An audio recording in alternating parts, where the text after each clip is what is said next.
Bienvenidos a la Divina Comedia. En este episodio exploramos la herida del eneatipo 7, el temor a enfrentar el dolor detrás de la búsqueda constante de placer. Con Luana Medeiros descubriremos cómo transformar la evasión en una oportunidad para crecer. Comencemos.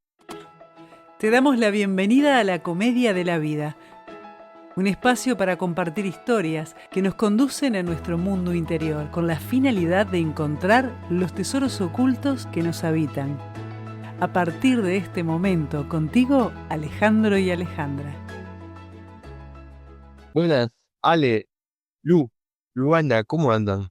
Pero muy bien, excelente, como siempre. Bueno, bienvenidos a todos los dantescos a este nuevo episodio de la Divina Comedia. En esta oportunidad, tratando la herida del eneatipo 7, eneatipo elegido especialmente por Alejandro. No es necesario. Quizás habría que preguntar, ¿por qué elegiste con tanta vehemencia este eneatipo, Alejandro? A ver, contanos. Mira, eso yo creo que es un eneatipo. Nuestra profesora acá lo suele hacer, ¿no? Ya Jorge me llamó haciendo reclamos, presentando al eneatipo 1 por todo lo que lo castigan. Y alguna vez que me he cruzado con la profesora me dice, no, porque el 7 es el payaso del enneagrama. Para todos aquellos que están sacando cuentas, acaba de develar el misterio. Madre santa. Y bueno, ¿y cuál es? Antes de empezar con la herida del eneatipo 7, tenemos que empezar, Luana, con una pequeña introducción de este eneatipo para los que no escucharon el otro programa. Así se pueden poner a tono. Contanos un poquito. Bueno, primero vale la pena aclarar que yo no sé de qué profesora estaba hablando Alejandro. Después, bueno, haciendo una pequeña introducción al eneatipo 7, estaríamos hablando de un eneatipo muy entusiasta, muy alegre, en la mayor parte de los casos, muy enérgico, muy, para algunos otros eneatipos un poco pesado, medio denso, pero es un eneatipo que es muy, como que siempre se mantiene optimista, haciendo cosas, no se queda quieto. Son los del medio vaso lleno. Exactamente. En realidad no ven el vaso completo, son de los que dicen, el aire también cuenta, el vaso está lleno. Claro. Bueno, tal, ya te empezás a tirar para abajo, ¿no? En mi equipo quiere un 7. Ahí va. En mi equipo quiere un 7. Entonces, muy bien, ¿cuáles son las luces y cuáles son las sombras de este eneatipo, Luana? Bueno, como luces, tenemos un eneatipo muy creativo, con una mente muy, muy activa, una mente muy, muy creadora. Es una persona que siempre vive como en su cabeza, muy, muy en la cima. Parte de las sombras es que le cuesta muchísimo materializar eso, ¿no? Una de sus contras es que realmente le cuesta bajar a tierra todo lo que crea su mente. Es muy, muy de 7 tercerizar sus acciones. Estamos hablando entonces de un eneatipo de la tríada intelectual. Exactamente. Es un eneatipo que de todos los intelectuales es, bueno, sin salirse del 5, es como también como el segundo que vive más ahí en la nube. Vive en la nube, muy bien. Entonces, ¿cuál es la herida principal de este eneatipo? La herida principal del eneatipo, vamos a poner un poco de contexto. Tenemos un eneatipo que, bueno, que pasa en constante estímulo. Le cuesta muchísimo sentir la realidad tal cual es. Siempre necesita estar alegre, sentir adrenalina, sentir cosas. Es algo parecido al eneatipo 8, solo que el 8 lo hace por sordera, el 7 lo hace por miedo. Para alejarse de su vulnerabilidad, puede ser. Exactamente, no es alejarse de su vulnerabilidad, porque el 7 no es como el 8 que se cree como un niño indefenso, sino que el 7 le tiene mucho miedo a lo que hay dentro de su propia cabeza. Imagínense que una persona que no puede mantener su mente callada es una persona que le tiene terror a lo que tiene dentro de sí, ¿sí? Es como si viviera presa de su propia cabeza. También el 7 tiene este tema tan grande con la libertad. Es un negativo que le cuesta mucho la no libertad, la prisión, el agobio es un sentimiento muy común en un 7, porque con cualquier bichito es como que se siente apretado, agobiado, necesita estar suelto, libre, pero a la vez se vuelve, preso de su propia cabeza porque nunca puede salirse de ahí. Es como si le costara muchísimo pasar a la realidad todo lo que piensa. Entonces vive en su cabeza, vive preso de su cabeza, que a la vez no puede estar callada porque está siempre llena de ruido. Ni siquiera de ruidos claros, es como si fuera un popurrí de pensamientos, sí. A mí siempre me llamó bastante la atención de los eneatipos 7, que en general no tienen ídolos o no siguen a nadie, son como no sé si autoproclamados, pero sí en esa cuestión de que no pudiesen en el fondo confiar en nadie, ¿puede ser? Sí, la cabeza de los 7, la confianza en otra persona es depositar una dependencia en el otro, o sea, es una jaula. Si yo confío en el otro, estoy entregando parte de mí. Es un ejercicio que al tipo 7 le cuesta muchísimo. Es como que si cuando yo agarro y deposito, por ejemplo, la confianza en un amigo y, por ejemplo, no sé, le cuento un secreto, yo dependo de ese amigo para que ese secreto no se desvele. ¿Sí? O sea, algo que podría estar controlando yo, ahora lo está controlando otra persona que no depende de mí. ¿No? Si esa persona, por ejemplo, va a otra persona y lo interroga, lo manipula, ponele cualquier cosa, estoy diciendo un caso muy extremo. Pero si yo deposito la confianza en otra persona, estoy dándole poder a la otra persona y por ende me estoy quitando poder a mí. Si yo deposito la confianza en otro, pierdo ese poder y pierdo por ende mi libertad. Menos sea cocinar, lavar la loza, esas cosas las tercerizan algunos, ¿no? Esas cosas sí. Experto en tercerización, entonces. Sí. En general, todos. Te puedo poner la firma que sí. Está bien. Muy bien. Bueno, sigamos avanzando con las preguntas. ¿Cómo se manifiesta esta herida en la vida cotidiana y en particular en las relaciones personales? Bueno, estaremos hablando primero de una herida que se forma a través de, bueno, volvamos a poner contexto. Estamos hablando de un niño. Volvamos a la infancia. Vamos entonces a hablar de, en principio, cómo se forma esta herida y después, ahí va, y después la pregunta. La forma que tiene esta herida es una herida de libertad. ¿Se acuerdan de que cuando el eneatipo ya tiene su casa, ya tiene su manada, lo que busca después es la independencia de la manada, ¿sí? En otras palabras, la libertad de su manada. Ya necesita poder vivir por sí solo y no depender de la manada. Acá está eso representado de forma exacerbada. Hay un tema de seguridad que el eneatipo 7 le tiene terror a la dependencia, terror a lo que hay dentro de su cabeza. Estuvo obligado a apresarse en su cabeza y por eso ahora no quiere depender de nadie, no quiere apresarse con nadie. No entendí, estuvo obligado a depender de su cabeza. Cuando tenemos al eneatipo 7, recordemos que estamos en la etapa ya rígida, ¿sí? Comparte la misma etapa con el eneatipo 1, 2 y 8. La etapa infantil, la etapa de crecimiento. El niño tiene alrededor de entre 4 y 7 y 8 años. Estos eneatipos son los que más tardan o sea, es la etapa más larga de todas las anteriores. Acá tenemos un eneatipo que está trabajando lo que es la entrega amorosa física, ¿sí? Cuando el niño empieza a desarrollar todos los nervios en todo el cuerpo. Vieron que hay una etapa en la que los niños se ponen mimosos. Esto ya lo hablamos en el capítulo del eneatipo 8. Bueno, estamos en exactamente la misma etapa, ¿sí? Aparte de que es muy importante para esta etapa la situación edípica. Habíamos hablado de eso también, en la cual tenemos un progenitor, otro progenitor. El niño se alía con uno de los dos progenitores, que suele ser el del sexo opuesto, para ponerle que derrocar al otro progenitor. ¿Sí? Es un fenómeno que se da en absolutamente todos los niños, en todas las edades no, pero en todas las infancias. Sí. Tenemos el tema acá de que en esta etapa, en los eneatipos rígidos, esa entrega amorosa o se interrumpe o se da de manera indebida. Vamos a aclarar esto porque suena un poco raro. Cuando nosotros tenemos, en el caso del eneatipo 7, un niño, lo que molesta al eneatipo 7 es una entrega amorosa que está bien por una parte, pero por otra parte no.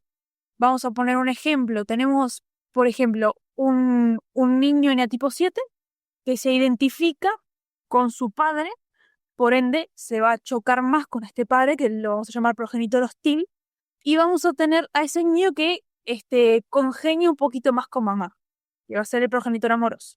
Vamos a tener una entrega amorosa con ese progenitor amoroso, con mamá, pero que a los ojos de papá no está buena.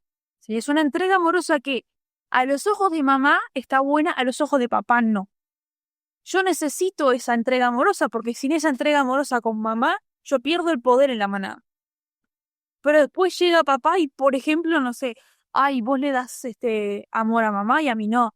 o ay, vos andas mucho cariño por acá, pero el niño tiene que ser fuerte, no sé qué, todas esas cosas que pueden llegar a pasar. Tantos ejemplos hay para esto, pero ese es el clave, ¿no? Desde un lado hay una entrega amorosa que es como prohibida o que moralmente para un lado no está correcto. Uno de los progenitores lo hace ver como incorrecto. Entonces lo que esto causa en la mente del niño es como decir, bueno, esta entrega amorosa es como que está mal. Esto no tiene que estar acá, esto no tiene que ser así. Entonces lo que termina sucediendo es algo parecido a lo que pasa en el eneatipo 5. Es como que se ve atrapado en esa situación de dependencia. Si yo me salgo de esta entrega amorosa, que me está agobiando, porque es una entrega amorosa que viene desde el lado del progenitor, no es una entrega amorosa que venga del lado del niño, no es excesiva, como una especie de sobreprotección, así. Si esa entrega amorosa se va, o sea, si yo intento despegarme, pierdo el lugar en la manada. Pero si yo me quedo, el otro progenitor, o sea, corro riesgo en frente del otro progenitor. O puedo llegar hasta incluso el niño verlo como una especie de traición. No, yo estoy traicionando a papá por darle amor a mamá. Pasa mucho también con padres separados y en ese tipo de situaciones. Facilita la cosa.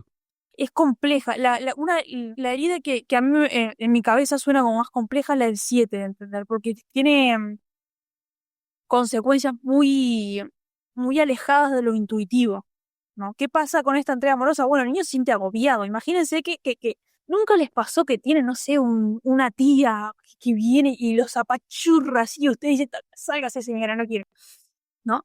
Esa sensación como de que me están apretando y de que no me puedo salir por cortesía es la que tiene el niño 7 en su cabeza. Entonces, ¿qué pasa? No te puedes salir.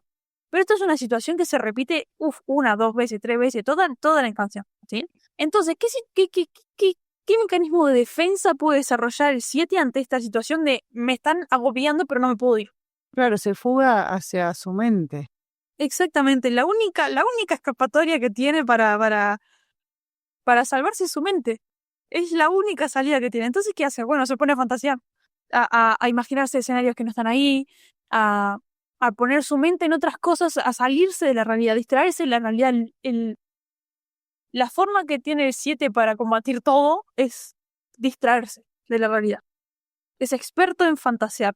Es muy parecido al 9, es como que el 7 y el 9 tienen como ese poder. El 4 también hace eso, pero el 7 es como que se fue a 20 lugares en el mismo segundo.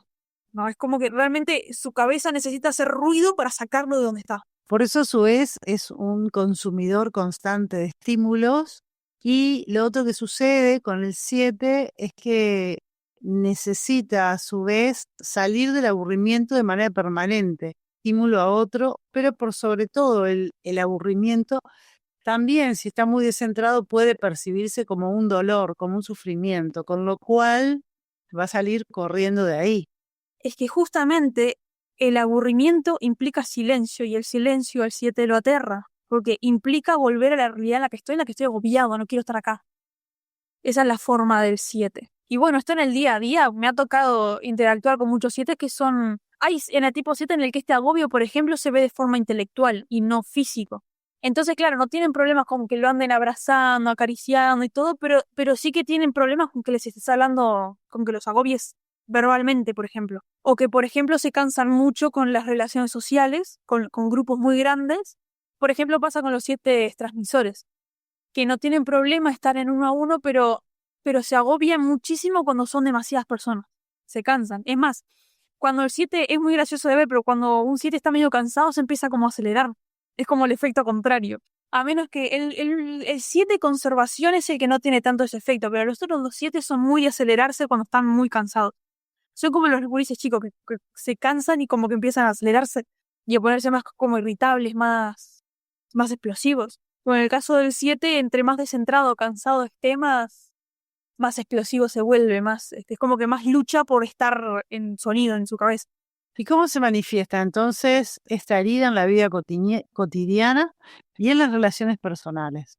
Y bueno, las relaciones personales por ejemplo, es muy difícil, por ejemplo, para personas emocionales, a veces interactuar con los 7 porque los 7 es como si estuvieran todo el tiempo evitando contactar con la emoción, ¿no?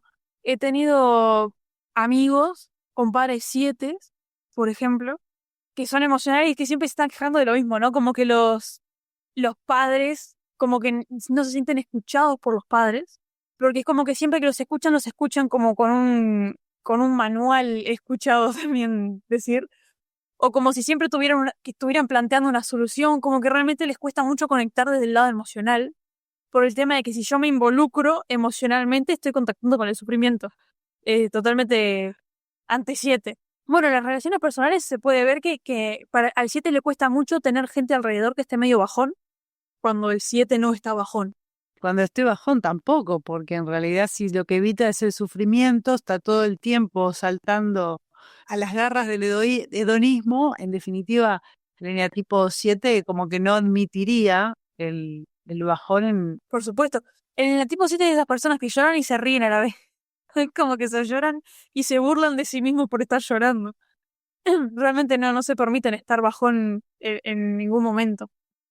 Cuando ustedes conectan con un 7 de forma emocional, se puede decir que lo encontraron centrado en sus mayores luces. Pero realmente es muy difícil conectar profundamente con un 7. Porque los 7 no se dejan nada. Tenés que ganarte mucho la confianza a un 7 o estar obligado a interactuar con un 7 para que el 7 para ganarte su confianza. Porque realmente la confianza para los 7 es un precio muy alto, altísimo. Che, Lu, después de todas estas cosas hermosas que estás diciendo, ¿puede un eneatipo 7 sanar su herida sin perder la esencia vibrante y entusiasta que lo caracteriza? Por supuesto. De hecho, el eneatipo 7, a mi parecer, es de los que centrados, porque en realidad lo que ganan los 7, los 7 no pierden entusiasmo cuando se centran. Lo que sí pierden es esa desconexión con la realidad. Ya no parecen estar tan en una nube de pedo todo el tiempo. Realmente cuando un 7 está centrado, se logra sentir una conexión emocional. Es como que se presta mucho más, confía más en los otros. Ya no vive como si todo el mundo lo fuera a pinchar todo el tiempo. De todas formas, con esto que estás diciendo hay un dato curioso Sí. que me gustaría que me lo expliques, porque de los 3 eneatipos intelectuales, el 7 es de los 3 el más emocional. Sí. El que se suele confundir más con emocional, capaz. Muchas veces confunden a este eneatipo con un emocional, Sí. que es verdad, seguramente eso que estás diciendo es tal cual, de emocional no tiene mucho. Le pasa algo muy parecido con el 3, pero al revés. El 3 es como el intelectual de los emocionales y el 7 es como el emocional de los intelectuales.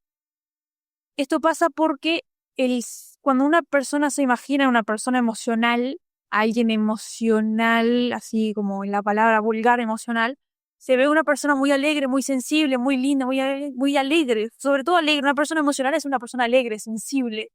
Y el eneatipo 7 lo que es Es intelectualmente sensible.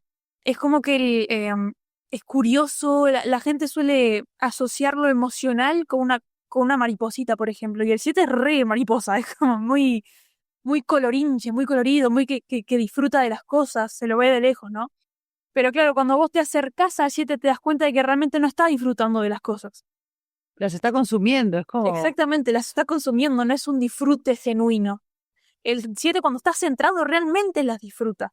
Pero como el 7 tiene tanto terror a entrar en el silencio, a la mínima que se aburre, ya cambió, se fue. Es muy superficial con todo.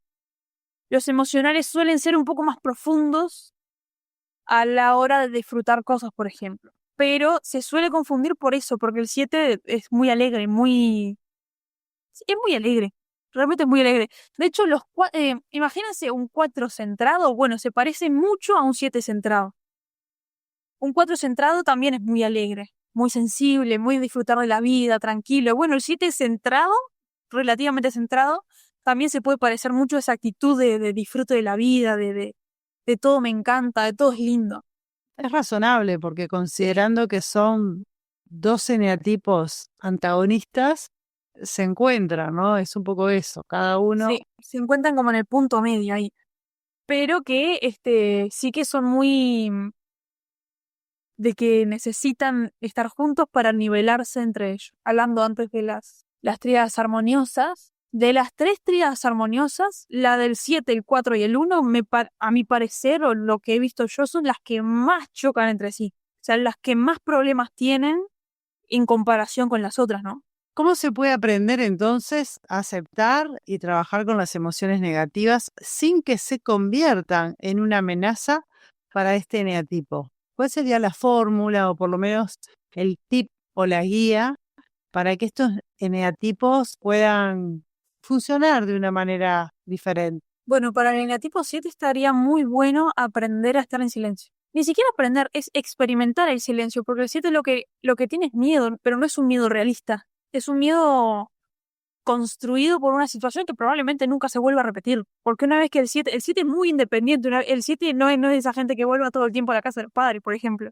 Es una situación que rara vez se puede repetir. Entonces, realmente para el 7 lo que le conviene mucho es simplemente experimentar el silencio y aprender a conectar con la gente. Porque muchas veces, por ejemplo, el 7, yo que sé, cree que está conectando con la gente viendo una película, ¿no? Y llorando. Porque el 7 contra todo pronóstico es muy de llorar con películas, ¿no? Pero como que las películas no son la realidad. Al estar conectando con una película, por ejemplo, se olvidan de conectar en la realidad. Al estar conectando, por ejemplo, con libros, se olvidan de la realidad. Como que siempre intentan conectar con la realidad, pero parcialmente. Lo que tienen que intentar los 7 es conectar con gente real. Intentar confiar, hacer amigos. Obviamente que no hay que tirar confianza gratuita, ¿no? Y la necesidad de conectar con personas reales y generar confianza, lo cual ya sabemos que es todo un desafío para el 7, que tiende a evitar vínculos profundos que lo hagan sentirse atrapado y vulnerable, como contabas hace un ratito, Lu. La recomendación, supongo, apunta a la integración del 7, que en lugar de evadir el presente con entretenimiento o fantasías, aprenda a permanecer en la realidad, a desarrollar la paciencia. Nada más y nada menos, ¿no? Claro, pero es como bajar un poquito la tierra y Exactamente, bajar la guardia. El 7 está constantemente en alerta. Necesita bajar un cambio. Solamente bajar un cambio, vivir más lento. o sea que una de las herramientas fundamentales para este eneatipo sería indiscutiblemente la meditación, por ejemplo. Sí, hay mucha gente que he escuchado que le pasa que se olvida de cómo respirar de forma automática o cómo tragar saliva de forma automática, entonces como que se distrae en eso. Pero sí, la meditación, por ejemplo, guiada, es una forma muy buena para el eneatipo 7 porque está siguiendo un hilo conductor. O por lo menos una forma para empezar. Claro. Sin duda, excelente. ¿Algo más que quieras contar o contribuir, Alejandro, ahora que sabes que sos un eneatipo 7? Yo la verdad tengo mis dudas todavía. Fue mejorando un poco en el discurso de lo que estaba diciendo. Voy a seguir estudiando el tema. Como debe ser. Excelente. Es otro dato interesante. Bueno, algún personaje famoso que no hemos hablado esta vez. Alguien. Hablamos cuando hablamos del eneatipo 7, Sí. pero lo siempre hemos dicho. nombramos algún personaje en especial cuando estamos contando así la herida y las características. Freddie Mercury era un eneatipo 7, Elton John, bueno, el burro de Shrek. El burro de Shrek era tipo 7 buenísimo porque es muy divertido, etcétera, ¿no? Hemos hablado de alguno de ellos ya. Cómprese un 7 que va a pasar la vida, por lo menos divertida. Así que bueno, queridos dantescos, estamos llegando al final de este programa, dándole las gracias por habernos acompañado hasta aquí, disfrutando de la presencia de Luana y sus conocimientos sobre el eneagrama. Así que bueno, cualquier duda o consulta, por favor, recuerden avisarnos y comentarnos por las redes, por donde gusten. Recuerden compartir y bueno, nos vemos en el próximo programa. Chau, chau. Chau, chas. Abrazo, gente. Gracias por acompañarnos hasta acá. Te esperamos en el próximo capítulo.